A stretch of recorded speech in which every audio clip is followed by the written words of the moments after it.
Hey all, it's KR King of D&D Homebrew, and this week in America we are celebrating Thanksgiving.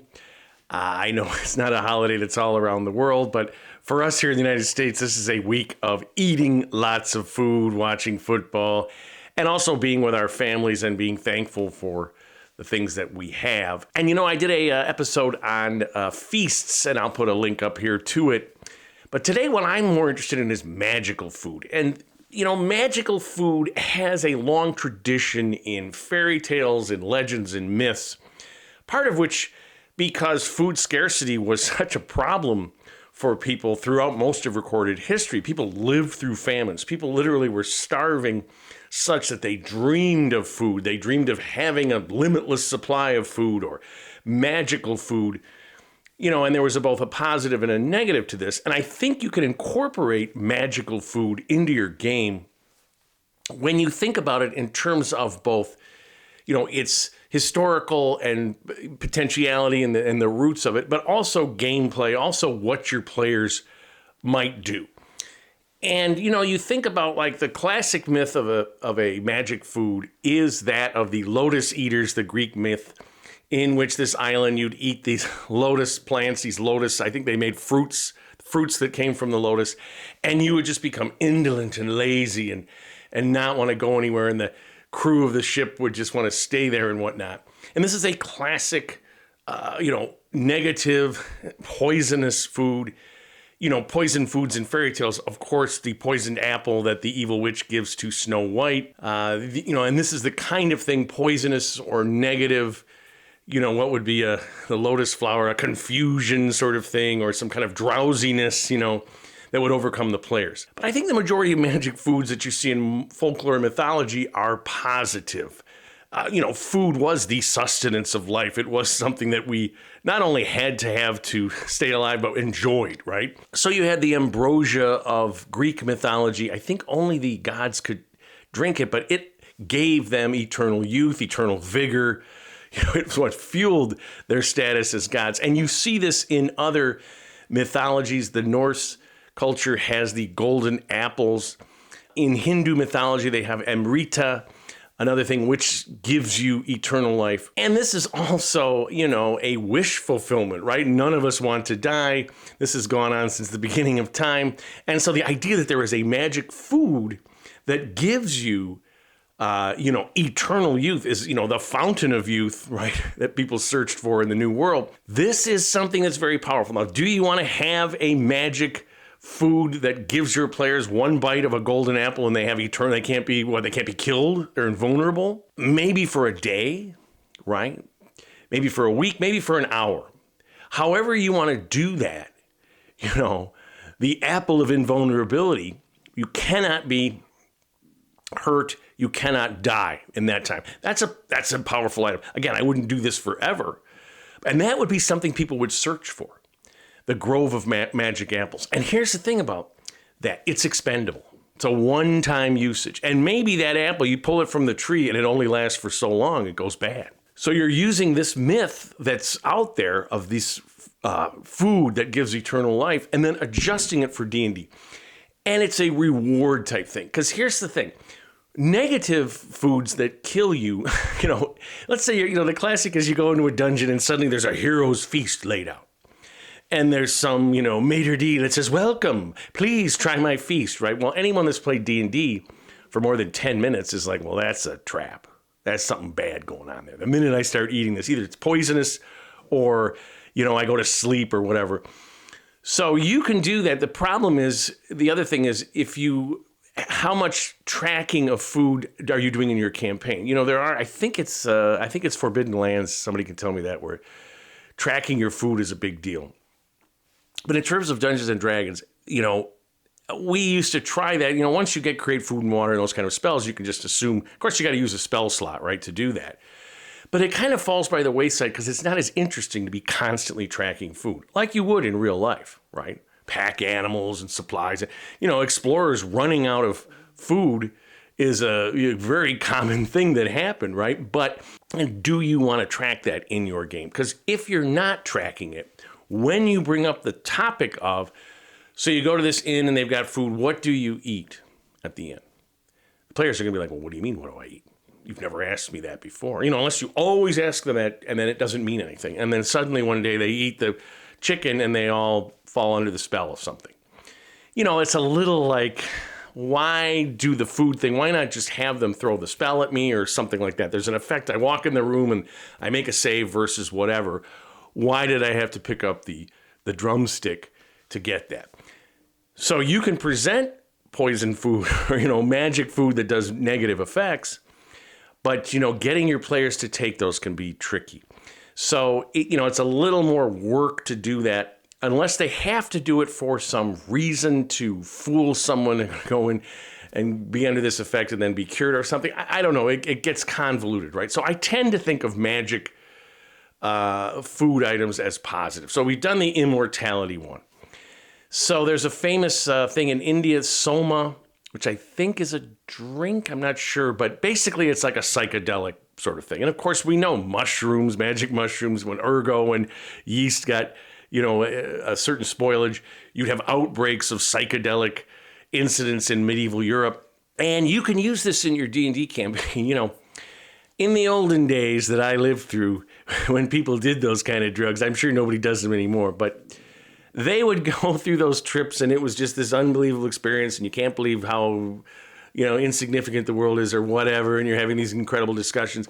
Then the next day you get up and you realize it's just a drug, right? The eternal truths of that are, my synapses were firing super fast or whatever the, physiological effects are of those things. But in a D&D setting, you can have those and it's magical. So it can give you insights, it can give you information, it can give you something about the world in a storytelling way that is much, very powerful, and it's real.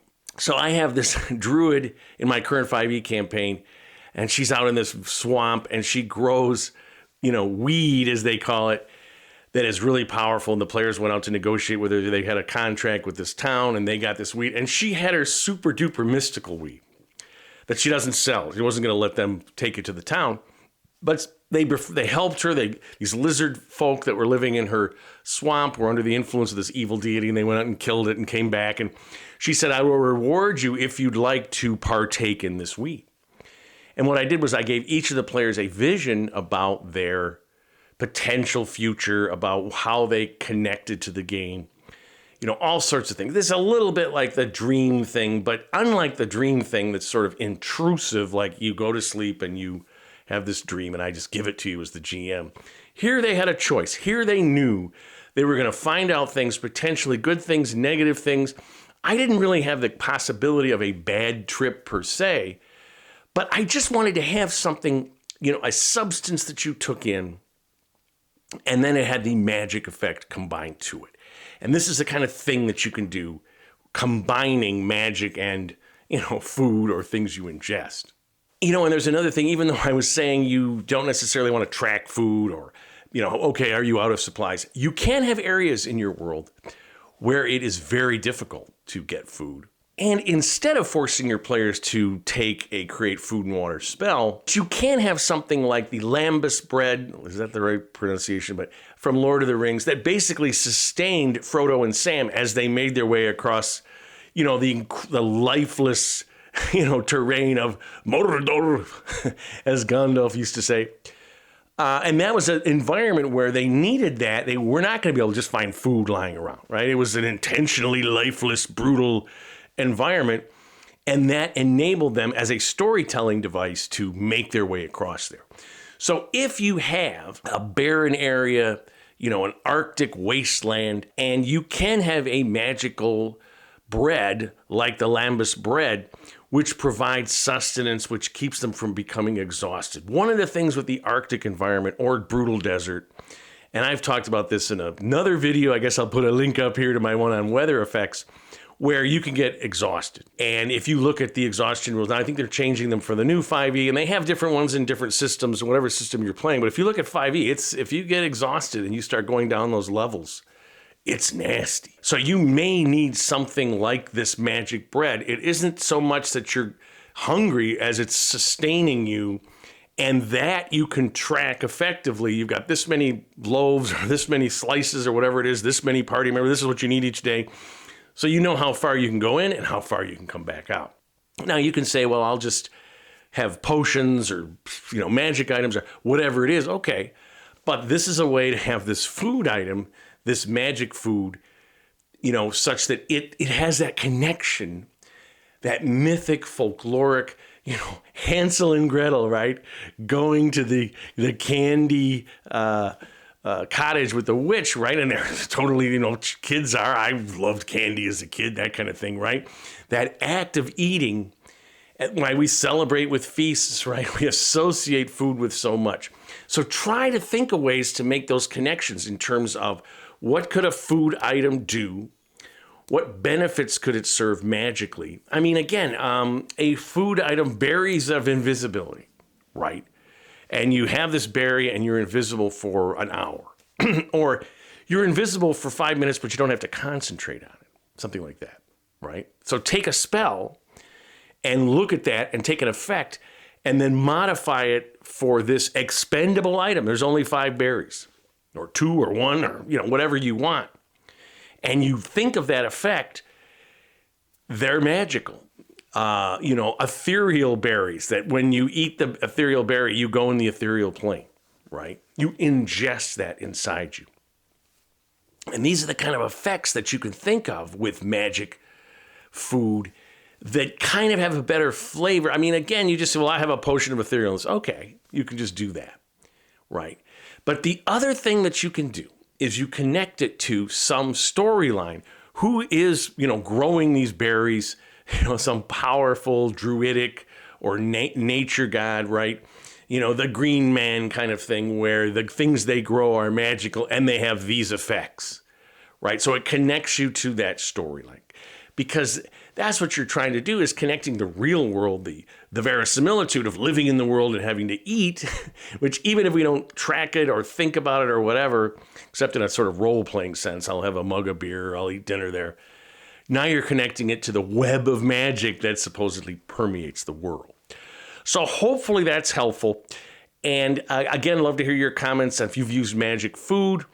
One thing I will say is to all my friends, I have a lot of viewers out there all over the world that aren't necessarily celebrating Thanksgiving, but I lived in Poland, as you know, for 4 years. My wife and I would celebrate Thanksgiving and invite our Polish friends. We'd have a very traditional Thanksgiving, turkey and mashed potatoes and all that stuff. And they were sort of amused. But what we did, and this was very effective the first time, we'd go around the table and ask everyone, what are you thankful for? And when they went around and talked about their families, their health, their children, all sorts of things, people, when you're publicly saying what you're thankful for, they get a little emotional. They suddenly are like, I get this, right? I get why you're giving thanks.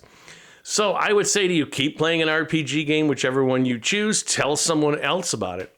But maybe take an opportunity this week to think about what you are thankful for.